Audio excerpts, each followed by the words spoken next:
नमस्कार दोस्तों, सनातन रहस्य में आप सभी का स्वागत है। तो आज मैं आप सभी को बताऊंगी कि रावण की सभा में अंगद का पैर कोई क्यों नहीं उठा पाया था। ध्यानपूर्वक सुने।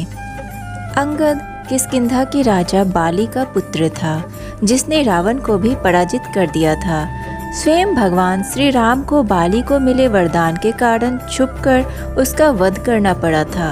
जब श्री राम ने रावण के साथ युद्ध करने से पहले अंगद को शांति दूत बनाकर रावण के दरबार में भेजा, तो वहां उसका अपमान किया गया।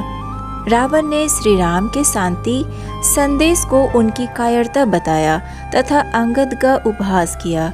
इस पर अंगद ने बड़ी सभा में रावण के सभी योद्धाओं को चुनौती दी कि यदि कोई भी उसका पैर उठा लेगा तो वह अपनी हार स्वीकार कर लेगा तथा प्रभु श्री राम पूरी वानर सेना के साथ लंका से वापस लौट जाएंगे। यह कहकर अंगद ने वहां अपना पैर जमा दिया। इसके बाद रावण के दरबार में एक एक करके सभी बाहुबली योद्धा आगे आए, लेकिन कोई भी अंगद का पैर नहीं उठा पाया। अंत में रावण का शक्तिशाली पुत्र मेघनाद भी आया तथा उसने अंगद का पैर उठाने का पूरा प्रयास किया, लेकिन वह भी सफल ना हो सका।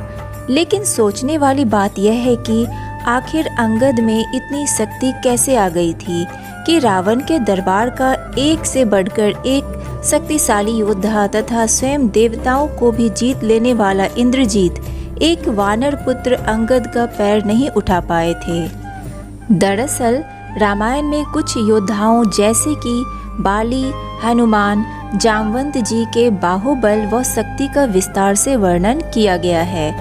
वे इतने ज़्यादा शक्तिशाली थे कि कोई भी उनका सामना नहीं कर सकता था। अंगद उन्हीं में से एक बाली का पुत्र था, जिससे उसके अंदर भी अपार शक्ति का भंडार था। साथ ही उसके पिता ने स्वयं लंकापति रावण को भी युद्ध में हराया था। इसका दूसरा मुख्य कारण यह था कि अंगद ने उस समय अपनी प्राण विद्या का उपयोग किया था, जिससे शरीर इतना ज़्यादा बलिष्ठ तथा भारी बन जाता था कि बड़े से बड़े योद्धाओं के लिए भी उसे हिला पाना नामुमकिन होता है। इसी विद्या के सहारे अंगद ने अपने पैर को इतना ज़्यादा भारी कर लिया था कि वह धरती पर जहाँ जमाया गया वहीं जम गया। इसके फलस्वरूप कोई भी योद्धा उसके पैर को टस से मस नहीं कर पाया था। अंत में जब रावण उसका पैर उठाने आया था, तब अंगद ने स्वयं ही अपना पैर हटा लिया था तथा इसके लिए रावण को दुत्कारा था। उसने रावण से कहा था कि उसने यह चुनौती रावण के योद्धाओं को दी थी, ना कि स्वयं उसको। इसलिए यदि उसे किसी के पैर पड़ने ही हैं तो जाकर प्रभु श्री राम के पड़े। इतना कहकर अंगद ने रावण का राज मुकुट गिरा दिया तथा तेज गति से वायु मार्ग से बाहर चला गया।